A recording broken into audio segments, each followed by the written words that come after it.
बोलिए श्री सद्गुरु महाराज की जय। एक बार हम लोग हृदय खोल करके जय जयकार करें। श्री सद्गुरु महाराज की जय। अभी हम लोग श्री रामचरितमानस सारस्वती के द्वितीय सोपान अयोध्या कांड से गोहणिषाद और लक्ष्मण जी के संवाद को सुन रहे थे।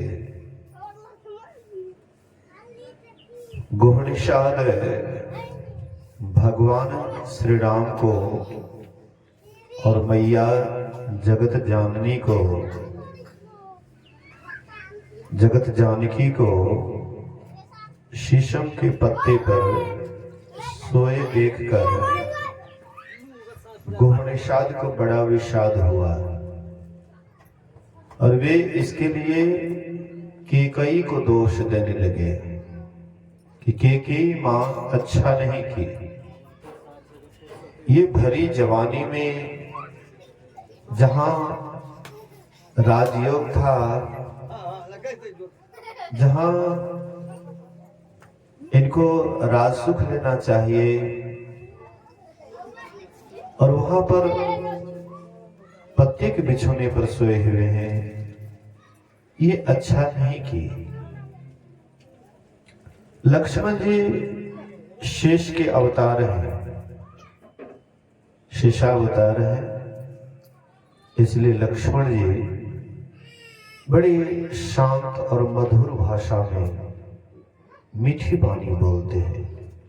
अभी लक्ष्मण जी बड़े शांत हैं, हाँ, और मीठी भाषा बोलते हैं।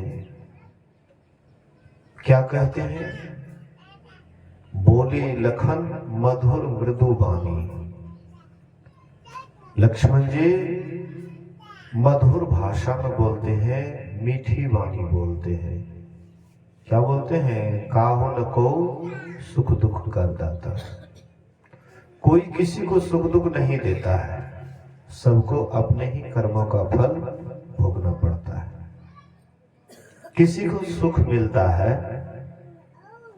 तो उनके ही कर्मों के द्वारा मिलता है, और किसी को दुख मिलता है वह भी उनके ही कर्मों का फल है। कोई किसी को सुख दुख नहीं दे सकता है। लोग कहते हैं कि फलाना के पिता बड़े पापी थे, बेटा आज बड़ा दुखी है। अगर उनके पिता ऐसा पापी नहीं होता तो बेटा आज इस तरह से दुखी नहीं होता। लेकिन ये एकदम बिल्कुल गलत है। बाप अगर किया है पाप तो पाप का सजा बाप को ही भोगना पड़ेगा, चाहे आज भोगे या कल, लेकिन भोगना बाप को ही पड़ेगा। अगर बेटा को अगर सजा मिल रही है तो ये उनके बाप का नहीं बल्कि बेटा का ही किया हुआ कर्म का फल है। हम आप तो इतना ही देखते हैं, जहां तक आपकी नजर जाती है या ख्याल रहता है उतना ही अनुमान करते हैं कि फलाने आदमी उनके पिता पाप किए तो बाप को, अगर बाप पाप किए तो बेटा को भोग रहे हैं, बेटा को भुगतना पड़ रहा है। ये तो हम आप इस नजर से देखते हैं, लेकिन इसके पहले हम क्या किए हैं इसका तो हमारे पास लेखा जोखा नहीं है। अक्सर हम अच्छे काम जो करते हैं वह तो याद रखते हैं, और बुरा काम करते उसको भूलना चाहते हैं, भूल जाते हैं। हम लोग जो बुरा काम करते हैं उस पर दिमाग नहीं लगाते, कहते हैं तो उसको भूल जाते हैं। और अच्छा थोड़ा सा भी काम कर देते हैं तो लोगों के बीच में बघाड़ते हैं कि हमने ये कर्म किया है, हमने शुभ कर्म किया है, हमने अच्छा कर्म किया है, हमने मंदिर बनाया, हमने मस्जिद बनाया, हमने गिरजाघर बनाया, हम इतना दान दिए, इतना पुण्य किए। तो जो अच्छा काम करते हैं तो हम तो लोगों के पास बघाड़ते हैं, लेकिन पाप करते हैं तो किसी के पास नहीं बोलते हैं, उसको भूलना चाहते हैं, भूल जाते हैं। लेकिन भूलने से पाप थोड़े आपका पीछा छोड़ देगा। आप पाप को भूल भी जाइएगा तो पाप आपका पीछा नहीं छोड़ेगा। पुण्य अगर याद भी रहेगा तो पुण्य का फल भी मिलेगा और पाप का भी फल मिलेगा, निश्चित है। लेकिन हम आप अगर अपने जीवन को बढ़िया से देखें, अच्छी तरह से झांकें, तो जितना हम सही कर्म नहीं करते हैं उतना बुरा कर्म करते हैं।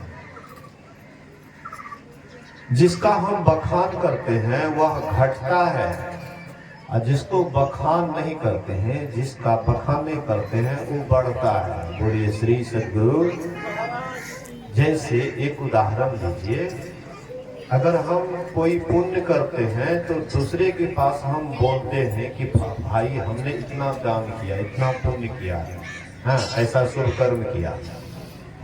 लेकिन अगर हम छिप करके पाप करते हैं तो कभी भी किसी के पास बोलते हैं। यहाँ पर महापुरुष कहते हैं कि जो बोलते हो वह घटता है और जो नहीं बोलते वह बढ़ता है। तो पाप बोलते नहीं है इसलिए पाप दिन रात बढ़ता है, और पुण्य जो थोड़ा सा कर देते हैं तो वो बोलते हैं इसलिए घटता है। नहीं, किसी के पास में पैसा है, वो कहे कि हमारे पास में पैसा है, तो डकैत पीछा नहीं लगेगा है? इसलिए थोड़ा सोच समझ करके करना चाहिए। जीवन ये मनुष्य शरीर क्यों मिला है जानते हैं? मनुष्य शरीर मिला है अच्छा से अच्छा कर्म करके और ऊंचाई से ऊंचाई जगह को प्राप्त करना। मनुष्य शरीर इसीलिए मिला है। मनुष्य शरीर अच्छा से अच्छा कर्म करके, शुभ से शुभ कर्म करके, हाँ ऊंचाई से ऊंचाई जगह को प्राप्त कर लेना। लेकिन मनुष्य शरीर में हम आकर के करते क्या है? अगर बढ़िया से झांकिएगा तो हम नीच से नीच काम करके और नरक के खाई में ही गिरने का काम करते हैं, बल्कि स्वर्ग की ऊंचाई को नहीं छूते। जबकि मनुष्य शरीर में हम आप जो भी जिधर भी जाना चाहे, ये शरीर ऐसा अद्भुत शरीर है कि देवता से भी विशेष आप बन सकते हैं। देवता की भी जितनी पूजा नहीं होती है उनसे भी बढ़कर के आपकी पूजा होगी। गुरु महाराज की देखिए तो देवता से भी बढ़कर के पूजा होता है गुरु महाराज जी का। घर घर में उसका तस्वीर लगा हुआ है। और इधर तो हाँ कोनो घर में सोखा है तो कोनो में काली है, किसी में दुर्गा है, किसी में कुछ है, किसी में धर्मराज है। और जो सत्संग है उसके घर में एक तरफ से गुरु महाराज का फोटो। देवता से बढ़ करके हुआ कि नहीं? देवता की तरफ लोग झांकते तक नहीं है, हाँ। लेकिन गुरु महाराज जी का दिन रात सुमरन ध्यान करते हैं तो हुआ, देवता से ऊंचाई वाला जगह प्राप्त किए कि नहीं किए? जो मनुष्य शरीर आपको देवता से भी विशेष बना सकता है, देवता से भी अधिक ऊंचाई को प्राप्त करा सकता है, वह शरीर में आकर के हम लोग क्या करते हैं? वही काम करते हैं जिससे नीचे गिरे। नाच होता है, कितना आदमी वहां पर जुट जाते हैं? नीचे गिरने वाला है कि ऊंचाई उठाने, ऊपर उठाने वाला है, स्वर्ग की तरफ ले जाने वाला नाच। नाच देखने से आप कहां जाइएगा? नरक नहीं तो स्वर्ग जाइएगा, नरक में गिरिएगा। नाच में क्या बदला जाता है? कोई आपको अच्छा कर्म थोड़े बदलाया जाता है, आपको शुभ कर्म थोड़े बदलाया जाता है। हाँ, कुछ पुराने जमाने में नाटक खेलते थे, उसमें कुछ ऐसी धार्मिक बात का नाटक खेलते थे, लोगों को कुछ प्रेरणा मिलती थी। आजकल इस तरह की बात नहीं है। नाच से भी बेसी, हाँ कोई लड़की को मंगा लीजिए तो देख लीजिए ऑर्केस्ट्रा में कितना लोग जुटता है। किसको देखने के लिए जाता है? लड़की को देखने के लिए जाता है, लड़की को नहीं देखते हैं? आते जाते नहीं देखते हैं। लेकिन भाई क्या कहना, जमाना उल्टा है। अच्छाई की ओर लोगों को कहें तो लोगों का मन नहीं मुड़ता है। ऑर्केस्ट्रा का चंदा 1 घंटा में 50,000 रुपया तुरंत कर लिया, और हम लोगों को 50,000 चंदा करने के लिए 1 आध महीना लग जाएगा। 50,000 जमा करने में 1 आध हजार लग जाएगा। जो आदमी के पास नाच का करके लीजिएगा, मेला लगाने के लिए लीजिएगा, तुरंत 1,500 निकाल करके दे देंगे। और उसी के पास जाइएगा सत्संग का चंदा के लिए तो कहेगा अभी कहाँ है, हाँ आइएगा बाद में। लिख लीजिए, हाँ 150 लिख लीजिए, पैसा होगा तब देंगे। लोगों की प्रवृत्ति कहाँ जा रही है, लोग क्या कर रहे हैं?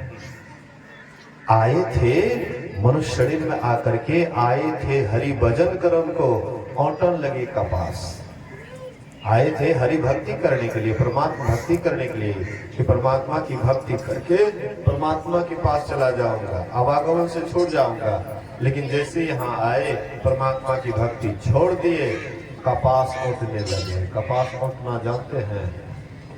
कपास की खेती होती है, रुई, हाँ कपास से रुई निकलती है, रुई की खेती होती है। वह कपास को आप पानी में डाल दीजिए, आग में डाल दीजिए, पानी में डाल दीजिए, खूब पानी को उठते रहिए। कपास से क्या मिलेगा? दूध, घी, खोआ, मलाई।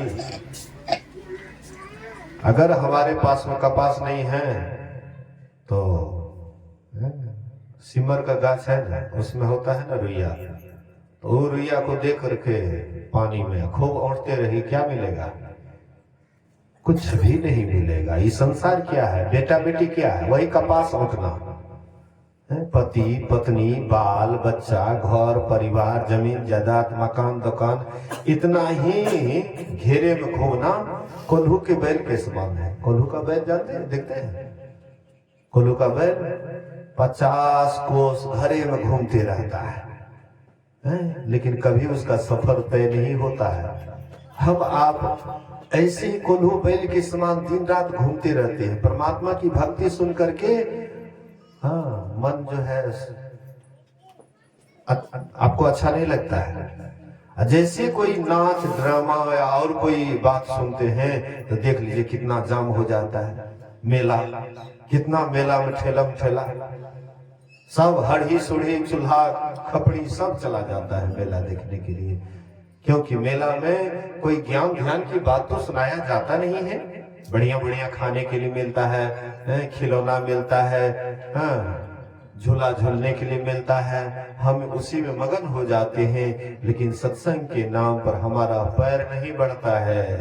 लगता पैर में जाता बांध दिया है, पैर ससरवे नहीं करता है। इस टोला में इतना ही आदमी है। अभी थोड़ा सा किसी को किसी से लड़ाई हो जाए, तू मैं गाली गलौज, देख लीजिए कितना आदमी जुट जाता है। फैसला करने वाला है हो, एना नहीं करिए, हाँ नहीं मारिए, हाँ। लेकिन सत्संग हो रहा है, परमात्मा की चर्चा हो रही, सुबह में भी हुआ, अभियो हो रहा है, कोनो फर्क नहीं है। भसड़ धेड़ हो गए हम लोग। कितनो मार संत महात्मा लाठी से नहीं मारते, लेकिन ज्ञान के डंडा से मारते हैं। लेकिन हम इतने बेहोश है कि वह डंडा असर ही नहीं करता है, असर नहीं करता है। हम चुट भुसुक हो गए हैं। चुट भुसुक होता है ना, मारते मारते बच्चा, एक एक बच्चा को मारते रहते हैं माँ बाप, धीरे धीरे चुट भुसुक हो जा रहा है। कितना मारता उसको गमे नहीं होता। इससे हम आप भी सत्संग सुनते सुनते, ज्ञान की डंडा खाते खाते चुट भुसुक हो गए हैं। सत्संग का नाम सुन करके पैर ही आगे नहीं बढ़ता है। लेकिन और कोई आयोजन होता है तो उसमें खूब बढ़ चढ़ करके भाग लेते हैं, दिखाते हैं, पैसा भी देते हैं, हमारा नाम अनाउंस हो, फलना को धन्यवाद, चिलना को धन्यवाद। अरे धन्यवाद क्या, तुम भी नरक में जाओगे, देने वाला भी नरक में जाएगा। वो कहाँ ले जाएगा आपका पैसा? बाल बच्चा को खिलाएगा, घर परिवार को पालेगा पोसेगा। आपसे ठक ठक करके, नाच करके, बढ़िया बढ़िया बात बोल करके आपसे पैसा ले रहा है और ले जा करके परिवार में लगाएगा। इससे क्या होगा? ना तो आपका पुण्य हुआ, ना उसे हुआ। महापुरुष संत महात्मा कहते हैं कि ये मनुष्य शरीर अद्भुत शरीर मिला है, विचित्र शरीर मिला है, और इस शरीर से लाभ लेना चाहिए, शुभ कर्म करना चाहिए, अच्छा कर्म करना चाहिए। जो काम देवता शरीर से भी नहीं हो सकता है वह काम कर लेना चाहिए, उत्तम कर्म करना लेना चाहिए, ईश्वर की भक्ति करनी चाहिए। ईश्वर की भक्ति देव शरीर से नहीं होता है, देव शरीर से ईश्वर भक्ति नहीं होता है, लेकिन मनुष्य शरीर से ईश्वर भक्ति हो सकती है। इसलिए हाँ, कोई न काहो सुख दुख कर दाता, निज कृत कर्म भोग सुनु प्राता। कोई किसी को सुख दुख नहीं देता है, सबको अपने ही कर्मों का फल भोगना पड़ता है। हम आप सोचते हैं कि हम अपना लिए थोड़े झूठ बोलते हैं, बाल बच्चा के लिए झूठ बोलते हैं। धन कमा करके लाते हैं, जमा करते हैं, उनको खिलाते हैं, तो हम अपने लिए नहीं करते हैं, तो बाल बच्चा के लिए करते हैं। तो बाल बच्चा के लिए करते हैं तो बाल बच्चा आपका इस पाप में हकदार बनेगा। जो भी ईमानदारी से हो, सच्चाई से हो, उतना ही कीजिए। ज्यादा के फेरे में अपने आप को मत गवा दीजिए, अपना आप को नीचे मत गिराइए, ऊपर की तरफ ले चलिए। कमाना कोई गुनाह नहीं है, कमाना खाना कोई गुनाह नहीं है, लेकिन कमाते खाते हुए उसमें चिपक जाना, परमात्मा को भूल जाना, ये सबसे बड़ा गुनाह है। कमाना गुनाह नहीं है। हाँ, कौन कहते कमाने के लिए नहीं? साधु महात्मा आपको नहीं कहते कमाने के लिए, असाधु महात्मा नहीं कमाते हैं, वे भी कमाते हैं। संसार को अगर सही ज्ञान दे रहे हैं, ये भी उनका एक मेहनत है, वो भी एक कमाई है, वो भी एक मेहनत है। आपको सुमार्ग बताते हैं, सही रास्ता बताते हैं। हम कमाए लेकिन मार्ग को नहीं जाने, सही रास्ता को नहीं जाने, तो कहाँ चले जाएंगे? बिना आंख के आंख बंद किए हुए कहीं से कहीं चले जाएंगे, नरक की खाई में गिर जाएंगे। संत महात्मा आपको सुमार्ग बताते हैं कि उधर मत जाओ, नरक की खाई है, गिरोगे, हड्डी पतली सब चूर चूर हो जाएगा, इसलिए ऊपर चलो। ऊपर चढ़ने में परेशानी होती है, नीचे गिरने में कोई खास परेशानी नहीं होती। नरक में जाने में कोई खास परेशानी नहीं, नीचे की तरफ गिर जाना कोई खास परेशानी नहीं है, लेकिन पहाड़ पर चढ़ने में बड़ी परेशानी होती है। स्वर्ग जाने में बड़ी परेशानी होती है। स्वर्ग में जाना कोई बिरला ही जाता है, ऊपर की तरफ कोई बिरला ही जाता है, और नीचे की तरफ तो हर ही सुरही सब धड़ाम धड़ाम धड़ाम धड़ाम। हाँ, एक अगर भेड़ गिर जाए कुआं में, तो जितना भी पीछे से भेड़ है सब धड़ाम धड़ाम धड़ाम धड़ाम गिरने लगेगा। एक भेड़ गिरने का देरी है। एक स्कूल में पढ़ा रहे थे शिक्षक, विद्यार्थी कह रहे थे कि 11 भेड़ है, 11 भेड़ में अगर 5 भेड़ निकल गया तो कितने बचेंगे? हिसाब हिसाब विद्यार्थी को बता रहे थे कि 11 भेड़ है, 11 भेड़ में से 5 भेड़ अगर निकल गया तो बाकी कितने भेड़ बचेंगे? एक छोटा बच्चा कहता है एक भी नहीं बचेंगे। कहते अरे हिसाब बनाने के लिए नहीं आता है। बोले सर जी, हिसाब आपका हिसाब आपके जगह पर रहेगा, लेकिन मैं मेरे यहाँ भेड़ है, मैं भेड़ के संबंध में जानता हूं। एक भी भेड़ अगर निकल जाएगा तो आप तो 5 भेड़ की बात करते हैं, एक भी भेड़ अगर निकल जाएगा तो बाकी 10 भेड़ उसी के साथ चला जाएगा, एक भी नहीं बचेगा। मतलब कहने का, हम आधी भेड़िया धसान वाली भक्ति करते हैं। देखा देखिए, फलना आदमी जल चढ़ाया, कहीं पर पत्थर रखा हुआ है, एक आदमी जल चढ़ाया तो सब धड़ाम धड़ाम धड़ाम धड़ाम जल चढ़ाते जाएंगे। लेकिन कारण क्या है? क्यों चढ़ाए, नहीं चढ़ाए, इससे क्या मिलता है, लाभ क्या होता है चढ़ाने से? इससे कोई तर्क नहीं। खाली एक आदमी को देख लिया, सब आदमी वही करेगा। ये कैसी बढ़िया धसान भक्ति है? संत महापुरुष हम आपको जो रास्ता बतलाते हैं वे भेड़िया धसान वाला रास्ता नहीं, भक्ति की रास्ता जो बतलाते हैं वे भटकने के लिए नहीं। कबीर साहब कहते हैं, संतो भक्ति सतो गुण आनी। संत महात्मा जो भक्त लाते हैं संसार में, वह एक दूसरा ही भक्ति है। वह संसार की देखा देखी वाला भक्ति नहीं है। संतो भक्ति सतो गुण आनी, पाहन फोड़ी गंग एक निकसी, चौदिसी पानी पानी।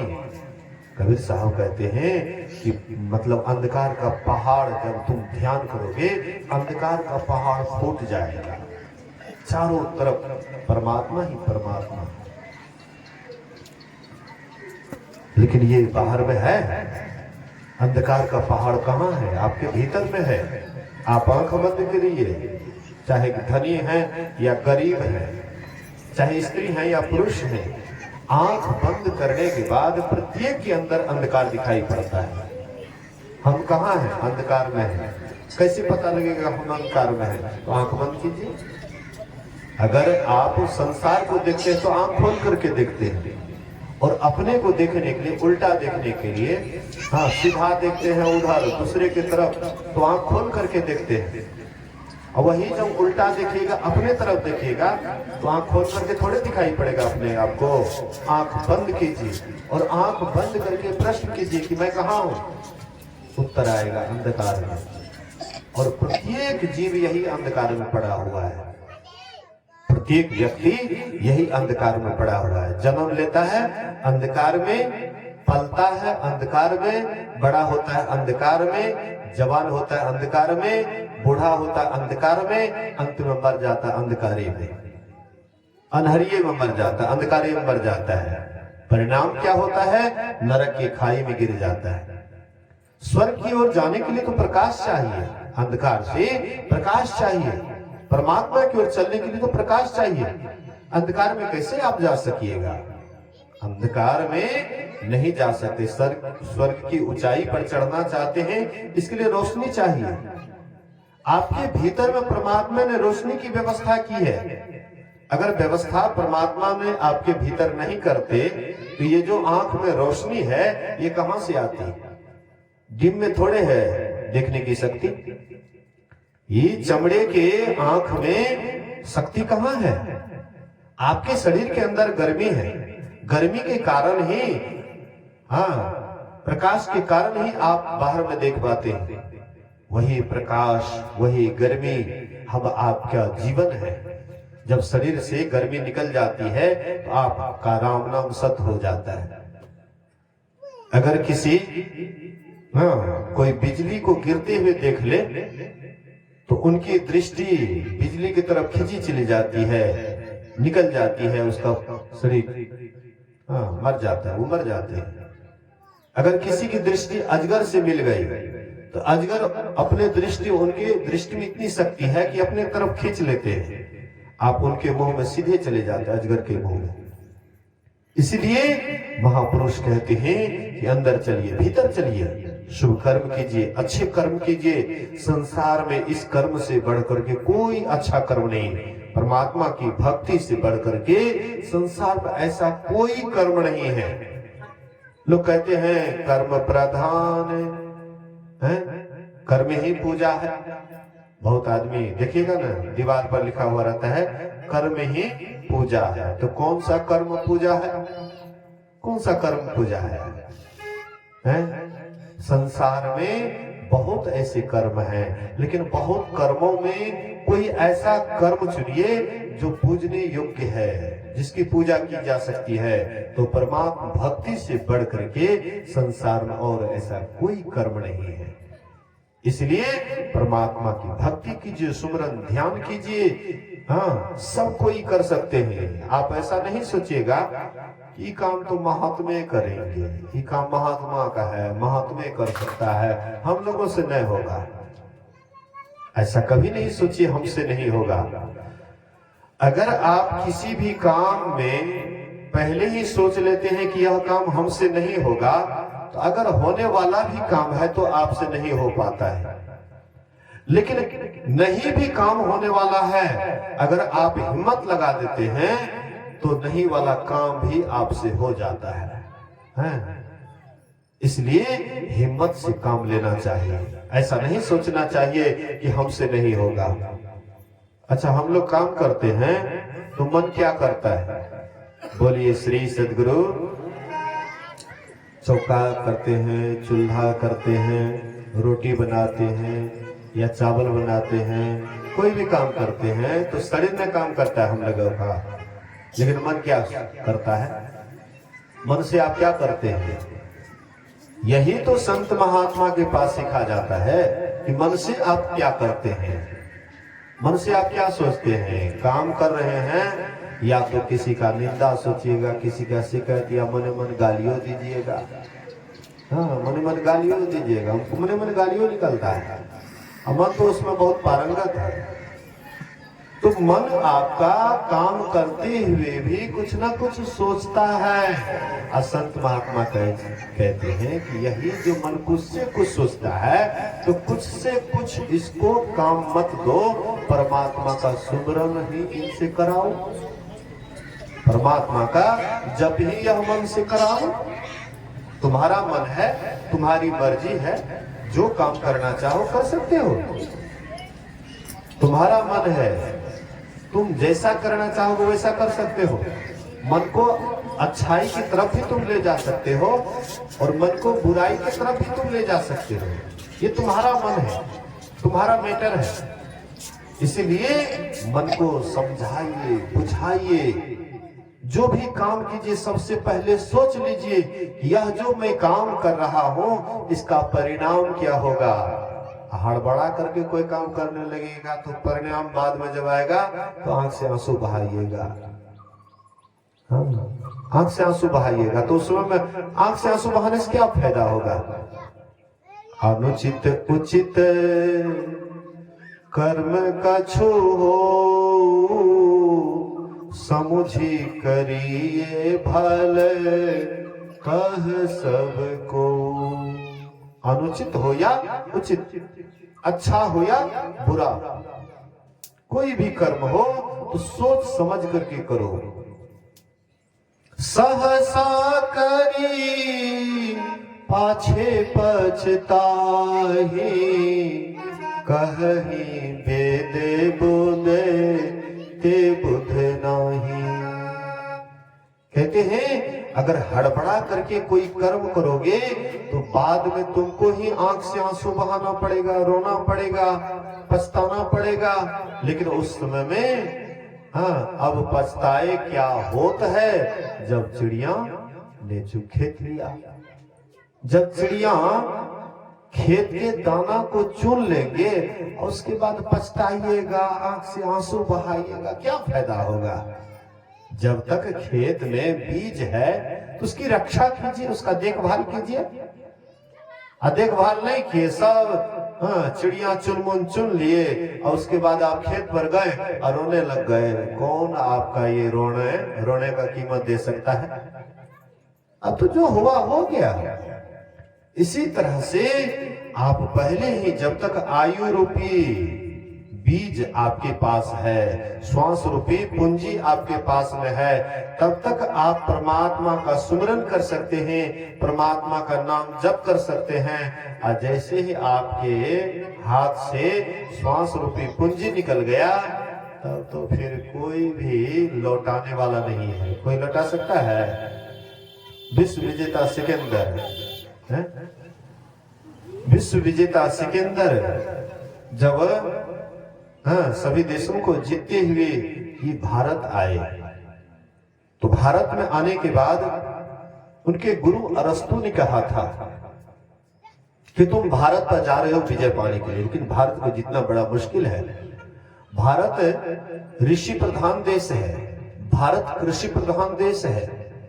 वहां के ऋषि मुनि त्याग में ही सुख मानता है। इसलिए जाओगे किसी ऋषि मुनि से भेंट कर लेना। वे जब आए पंजाब के, पंजाब में आए तो वहां पर एक गोदावरी नदी है, रावड़ी नदी है वहां पर पंजाब में। वहां पर दंडन ऋषि किनारे में रह करके जब ध्यान करते थे, सिपाही को भेजे कि जाओ वह महात्मा को पकड़ करके लाओ। सिपाही गए और कहते महात्मा जी से, महात्मा जी चलिए आपको सिकंदर बादशाह बुला रहे। महात्मा जी कहते हैं मुझे कोई बादशाह उषा से मतलब नहीं है। जब भूख लगती है तो ताजा फल बन का मिल जाता है, जब प्यास लगती है तो नदी का पानी मिल जाता है, इसलिए तुम्हारे कोई बादशाह उषा से मतलब नहीं है। सिपाही को गुस्सा हुआ कि हमारे बादशाह का अवज्ञा करता है। फिर गए बादशाह के पास, कहते हैं वे तो आपकी आज्ञा का अवज्ञा किया। गुस्सा आया सिकंदर बादशाह को, म्यान से तलवार निकाला कि चलो महात्मा को सर से गर्दन अलग कर देते। जैसे ही गए महात्मा जी के पास तलवार निकाल करके बोले कि आपका गर्दन उड़ा देते हैं। बोले कि तुम मेरा गर्दन क्या उड़ाओगे? तुम्हारे गर्दन उड़ाने से पहले अपना गर्दन मैं अपने से खुद उड़ा लिया हूं, तुम क्या उड़ाओगे? तुम मुझे क्या मारोगे? तुम्हारे मारने से पहले मैं अपने आप मर गया। मुझे इस शरीर से कोई आसक्ति नहीं है, कोई मतलब नहीं है। तुम मुझे क्या बिगाड़ सकते हो? तुम मेरा क्या कर सकते हो? आत्मा को तुम क्या करोगे? और शरीर से तो कोई मुझे उतना आसक्ति है नहीं। कहते महाराज बड़ी गलती हो गई है हमसे, महाराज कोई शांति का मार्ग बताइए, कोई ऐसा मार्ग बताइए जिससे हमारे जीवन में शांति मिले। मैं बिल्कुल अशांत हूँ, मन बेचैन है, इतना धन रहते हुए भी आज मुझे कोई सुख नहीं बुझा रहा है। ऋषि कहते हैं कि अब तुम क्या शांति को ढूंढोगे? अब तुम्हारे पास समय कहाँ है? अरे अब तो तुम लौट करके अपना देश भी नहीं पहुंच सकते हो, रास्ते में ही तुम मर जाओगे। कहते महाराज ऐसा मत कीजिए, कोई ऐसा उपाय कीजिए ताकि मैं मरो नहीं। बोले कि ये अब कोई उपाय नहीं है। लगे पांव वह लौट जाता है, आधी रास्ते पहुंचते हैं बीमार पड़ जाता है, वैद्य हकीम को बुलाए। बोले कि देखो भाई कम से कम इतना कर दो कि मैं अपना राज्य जा सकूं, अपने मां से मिल सकूं, थोड़ा आशीर्वाद ले सकूं। वैद्य हकीम कहते हैं कि नहीं होगा। बोले कि आधा संपत्ति दे दूंगा, जितना भी मेरे पास संपत्ति है, राज्य है, सब में बंटवारा कर दूंगा आधा आधा। कम से कम इतना तो कर, मैं कम से कम अपना राज्य जा सकूं, मां से थोड़ा भेंट कर सकूं। बोले कि अब मेरे पास वो शक्ति नहीं है, तुम आधा राज्य क्या पूरा भी राज्य दे दोगे तो हमारे पास वह शक्ति नहीं है कि तुम्हारे एक श्वास में भी दूसरा श्वास जोड़ सकूं, क्योंकि अब तुम्हारा समय अंत है। सिकंदर बादशाह कहता है अफसोस, मैं अगर जानता एक एक श्वास की कीमत इतनी है तो इतना श्वास मैं व्यर्थ नहीं गंवाता, बेकार नहीं गंवाता। इसलिए कबीर साहब कहते हैं श्वास श्वास में नाम सुमर ले, अवधि घटे तन की, जगत में खबर नहीं पल की। तुम्हारा जो एक एक श्वास निकल रहा है बड़ा कीमती श्वास है, तीनों लोक का संपत्ति भी लगा करके एक श्वास तुम बढ़ा नहीं सकते हो। बड़ी अनमोल श्वास की पूंजी है, लेकिन ये श्वास की पूंजी को हम व्यर्थ गंवा रहे हैं। कुछ नींद में, कुछ भोग में, कुछ आलस में खोया। जब आया समय मौत का तब सिर धुन धुन करके रोया, तब अंतिम में पछताते हैं। लेकिन पछताने से क्या लाभ? जब भगवान श्री राम वनवास में थे, भरत जी को मालूम हुआ कि प्रभु राम वनवास चले गए। हालांकि कैकेयी ने उनके लिए बड़ा ही सुंदर व्यवस्था की थी। कैकेयी सोची कि हम अपने बेटे को राज्य देंगे, मेरा बेटा ही राजा बने, लेकिन बेटा वैसा स्वार्थी नहीं था। मां स्वार्थी बनी, लेकिन बेटा वैसा स्वार्थी नहीं था। मां को उल्टे और क्या से क्या कह दिया। हम आपकी मां अगर रहती तो वह मां को हम आप बहुत पुचकारते, वाह मां तूने मेरे लिए बिगड़ा हुआ काम बना दिया, धन संपत्ति कितना तुम जो है हाँ बड़े भाई को वनवास भेज करके सारा संपत्ति का हमको ही मालिक बना दिया। ऐसा तो सब आदमी चाहते हैं, लेकिन भरत हाँ जैसे तैसे में से नहीं थे। भरत ऐसे थे कि प्रभु राम को ही अपना सर्वस्व समझते थे। भरत ऐसे ज्ञानी, क्या कहना है, भरत जी माँ को उल्टे भला बुरा बोले कि तू मेरी माँ नहीं है। अगर मैं जानता कि तू ऐसी कुल कलंकनी निकलेगी, हे प्रभु हे परमात्मा, तूने ऐसे माँ के गर्भ से हमें पैदा ही क्यों किया। माँ को ही भला बुरा कहने लगे।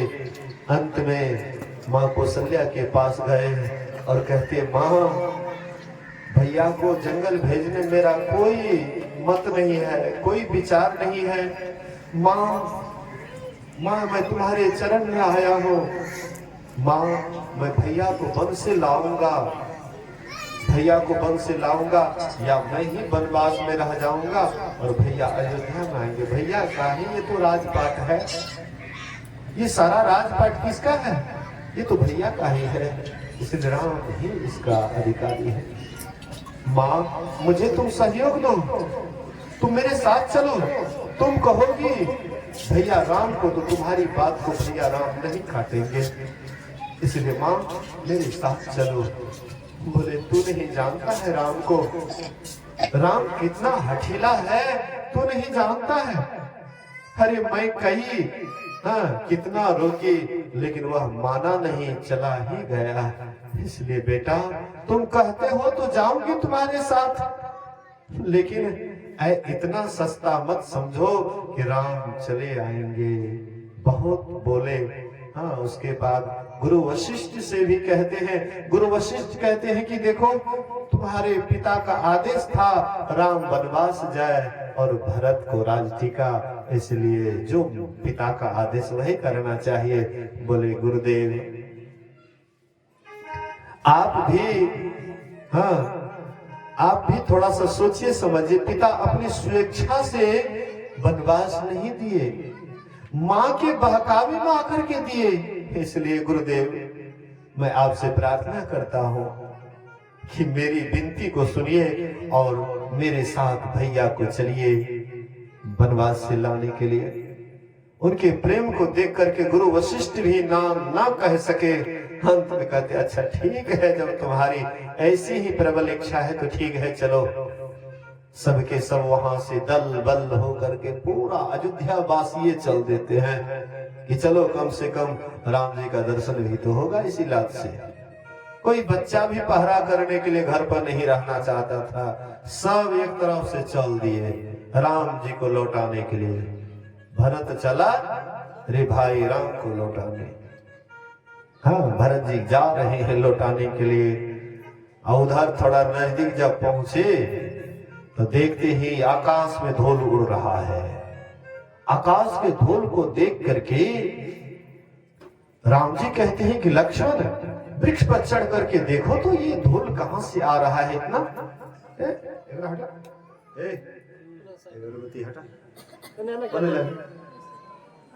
अलग बगल गला में धरिया लगे छे। बोलिए श्री सद्गुरु। तो कहते हैं हाँ भरत जी बच्चा सब भी रहना नहीं चाहता है कि राम जी को लौटाने के लिए जाना है। सब चल दिए एक तरफ से और वहां जाते हैं धूल आकाश में उड़ते हुए। राम जी कहते हैं लक्ष्मण देखो ये आकाश में धूल कहां से आ रहा है, क्या बातें हैं। लक्ष्मण ऊपर चढ़ करके देखा चतुरंगणी सेना के साथ भरत पूरे दल बल के साथ आ रहा है इधर ही, मानो हम लोगों के ऊपर आक्रमण करने के लिए आ रहा है। शायद दो ही भाई है वहां, उसको मार करके हम निष्कंटक राज्य करेंगे। लेकिन उनको पता नहीं है कि राम जी के साथ में लक्ष्मण भी है। अगर हजारों शंकर अगर आकर के भरत की रक्षा करेगा, आज राम की दुहाई मैं पूरे भरत को दल बल के साथ अगर रण क्षेत्र में नहीं सुला दिया तो मेरा नाम लक्ष्मण नहीं। धनुष बांध लिए और जैसे ही तलमला करके जाने लगे, आकाशवाणी होती है, अनुचित उचित काज कछु हो, समुझी करिए फल कह सबको। सहसा करी पाछे पछताही, कहीं वेद बोध दे बुध नाही। अनुचित हो या उचित हो, समझ बूझ करके कर्म करना चाहिए। चाहे उचित हो या अनुचित, अगर हड़बड़ा करके हम कर्म करते हैं तो जिसको शुभ समझ के करते हैं, बाद में उसका परिणाम अशुभ निकल जाता है। इसीलिए समझ बूझ करके करना चाहिए। आकाशवाणी होती है, लक्ष्मण सहम जाता है। इसके बाद राम जी कहते, लक्ष्मण तुम नहीं जानता है भरत को। अरे ये अयोध्या का राज्य क्या है? भरत को अगर पूरा पृथ्वी का भी उसको अगर राज्य मिल जाए तो भरत को कभी भी राजमल नहीं हो सकता है, क्योंकि भरत साधारण नहीं है, ज्ञानी है। ज्ञानी को कभी राजमल नहीं होता है, ज्ञानी को कभी घमंड नहीं होता है। घमंड तो अज्ञानी को होता है, और भरत तो महान ज्ञानी है। जैसे ही बातचीत कर रहे थे तब तक भरत आ गया और जा करके भगवान राम के चरण पर धड़ाम से गिरे। बोले कि भैया क्षमा कर दीजिए, हमसे बड़ी गलती हो गई, आपको वनवास आना पड़ा।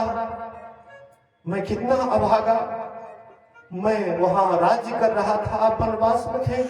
भैया आपकी सौगंध, इसमें मेरी कोई गलती नहीं है, इसमें थोड़ा सा भी हाथ नहीं आपको वनवास भेजने का। भैया आप अगर सही में भरत को अपना भाई समझते हैं, भैया चलिए लौट करके चलिए। राम जी कहते, भरत बड़े भोले हो तुम। अरे पिता का आदेश, पिताजी कितने बड़े धर्मात्मा थे, आदेश दे करके स्वर्ग सिधार गए। आज हम उनके आदेश का पालन ना करें, लोग क्या कहेंगे, आने वाला पीढ़ी क्या कहेंगे कि महाराज जो आदेश दिए उसका बेटा नहीं निभाया। इसलिए भरत, जो पिता का आदेश है उसी का पालन करना हम लोगों का धर्म है।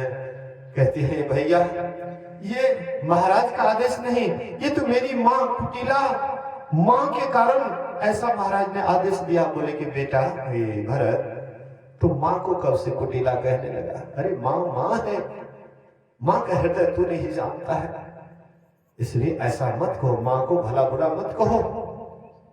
भरत, पिता के आदेश का पालन करना ही हम लोगों का धर्म है।